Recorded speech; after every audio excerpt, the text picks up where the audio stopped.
très chers abonnés de YouTube. Nous sommes toujours là avec les frères José, nous sommes toujours là. On est toujours en train de partager la parole de Dieu. La parole de Dieu dit, là où 2 ou 3 personnes sont rassemblées par mon nom, je suis parmi eux. Et nous savons déjà que l'Éternel est déjà ici avec nous. Et nous partageons vraiment des moments vraiment inoubliables et que je ne vais jamais oublier avec les frères José.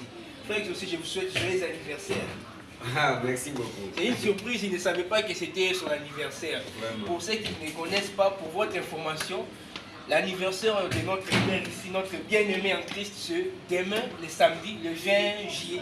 C'est ça, frère, que si je ne me trompe pas, alors, frère, aussi. Vous êtes là aujourd'hui en tant que prédicateur. Mais nous voudrons bien savoir votre parcours. Vous avez commencé où? Ah, vraiment. Merci beaucoup pour la question. Oui. Moi, mon parcours, vraiment, c'est très très mystérieux. C'est très très mystérieux. Pourquoi? Lorsque je suis né, j'étais tellement malade, même à la maison, les gens et la famille me disaient souvent que tu es maladif. Même d'autres personnes, nos tantines, nos oncles, d'autres personnes disaient à ma mère que ton fils ici est maladif. Parce que j'ai tombé à chaque fois malade. À chaque fois malade. Et comme ma mère m'avait rencontré une fois, j'étais gravement malade, jusqu'à tel point que j'étais anémique. Alors je n'avais pas encore de sang dans le corps. On m'a amené dans un hôpital. Dans cet hôpital-là, il y avait aussi beaucoup d'enfants qui étaient aussi en même état que moi, anémiques. Alors ces enfants-là, les médecins ont trouvé des veines.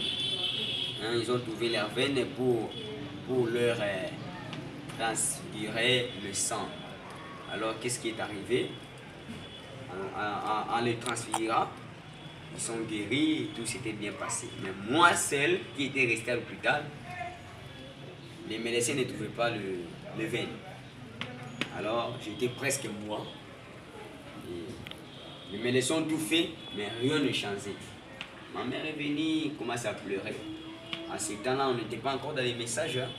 Ma mère priait d'abord dans les églises de réveil. Ah bon, c'est vrai ça? Oui, oui. Elle priait d'abord là-bas.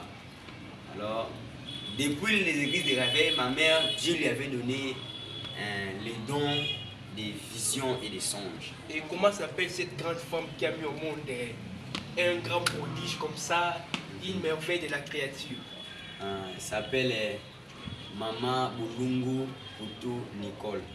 Alors, Maman Nicole, de là où vous nous suivez, je vous souhaite vraiment tous les bonheurs du monde, que Dieu vraiment vous bénisse. C'est vraiment une grâce. Dieu ne donne pas cette grâce-là toutes les fois. Vous avez vraiment mis au monde une bénédiction. Que Dieu vous donne encore les bonheurs du monde et vous ajoute encore plusieurs jours sur terre. Amen. D'accord. Alors, lorsque j'étais presque mourante à l'hôpital, ma mère va s'agenouiller pour prier. Seigneur, pourquoi tu m'as donné cet enfant et tu vas encore l'hériter? Il va sentir une voix qui va le dire. Parce que Dieu lui parle aussi dans la voix audible. Il va voir le dire que je vais retirer cet enfant parce que toi tu l'aimes beaucoup plus que moi.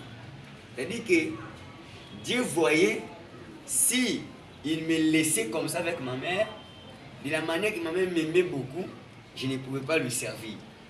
Alors c'était les seules prises que Dieu pouvait bloquer ma mère pour qu'il puisse me récupérer. Okay. Alors, quand ma mère dit non, Seigneur, si tu le fais retourner à la vie, je vais te donner cet enfant comme Anna avait donné à Samuel. Amen. Alors, quand ma mère a dit comme ça, et directement, les médecins m'ont trouvé des veines et depuis là, je suis là. Et après ça, ma mère va commencer à remarquer, si elle était partie au marché ou quelque part, en rentrant comme ça, elle va trouver des bidons dans les salons, des petits bâtonnets, des petits bois là dans les salons. Pourquoi il y a des désordres dans la maison comme ça? Maman, c'est moi. qui était en train de prêcher.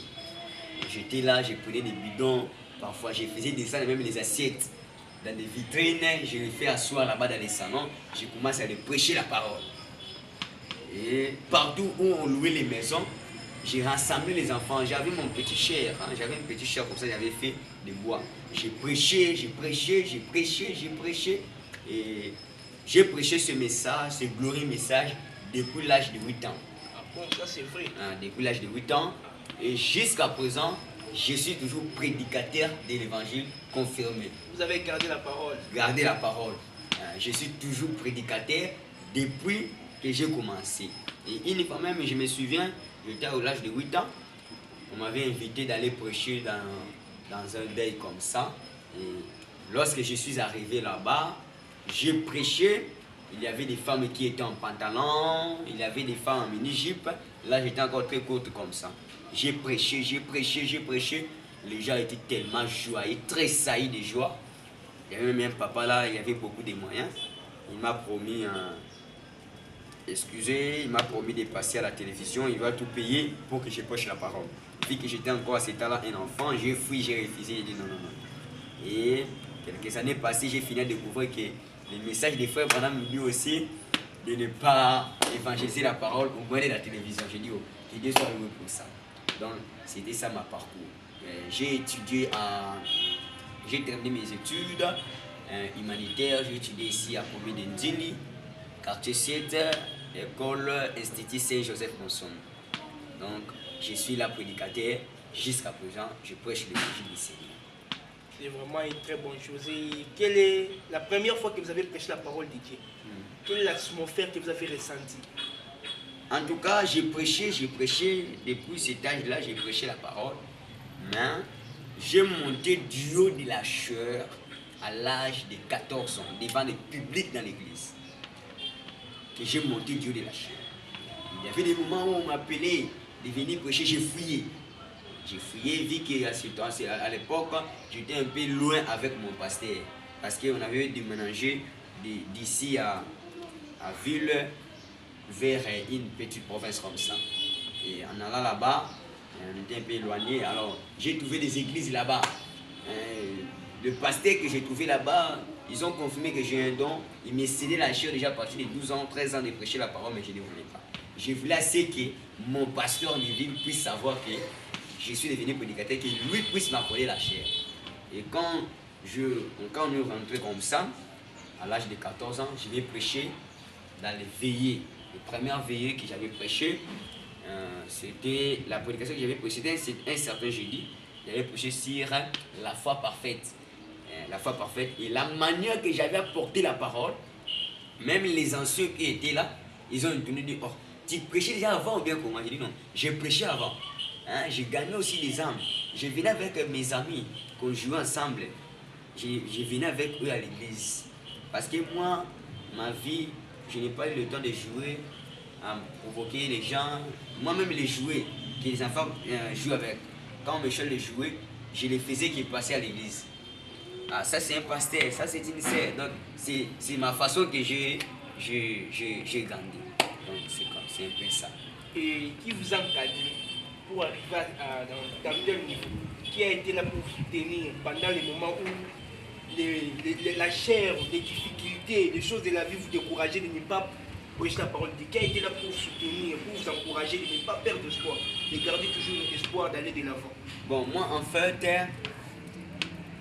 malgré les distractions de ce monde, malgré quoi que ce soit, ma nature, depuis que j'ai grandi plus tôt, je n'ai jamais eu des amis qui peuvent m'empêcher de s'éloigner de la parole.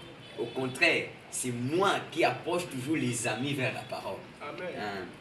Alors, comme j'aimais beaucoup la parole, je peux vous dire même un témoignage, moi, j'ai commencé à lire. Ce n'est pas à l'école qu'on m'a appris comment lire. Vu que j'avais soif de Dieu, à bas âge, quand je partais à l'église, je voyais comment le pasteur lisait les brochures, lisait la parole, mon pasteur. Ça me dérangeait, Seigneur. Je suis allé prier, Seigneur. Si tu m'accordes seulement l'intelligence de savoir comment lire, je lirai ta parole. Et lorsque j'ai prié ça, une grande surprise, demain matin, je vais me réveiller comme ça. J'ai pris la brochure.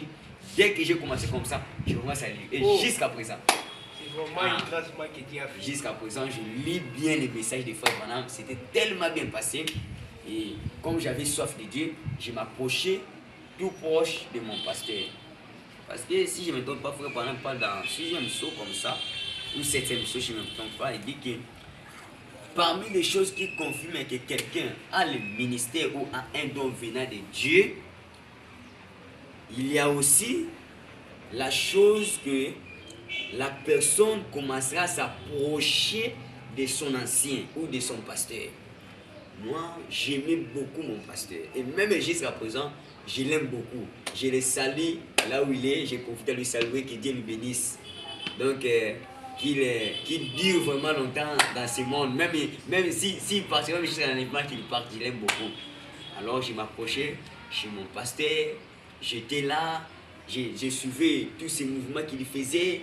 Donc, je dis, ah, mon pasteur, comme je l'aimais beaucoup. Donc, voilà, il m'a aussi donné les conseils qu'il fallait me donner. Je suis aujourd'hui ce que je suis. Merci beaucoup, frère Jussi, de nous avoir raconté cette petite histoire de votre vie, de votre enfance. De là où vous êtes pasteur Neveu, nous vous saluons dans le nom de Jésus, le Christ, celui qui est mort dans la croix pour nos péchés. En tout cas, que Dieu vous bénisse vraiment votre fruit apporté, votre enfant que vous avez tellement investi, que vous avez tellement donné beaucoup de choses pour la parole de Dieu. Aujourd'hui, les voilà là toujours garder cette parole. Que Dieu vous bénisse, que Dieu aussi vous donne aussi une longue vie là où vous nous suivez. Et que vous ajoutez encore un plus dans votre ministère. Abonnez-vous et laissez-nous un pouce bleu, mais faites-nous un commentaire là où vous nous suivez. À bientôt.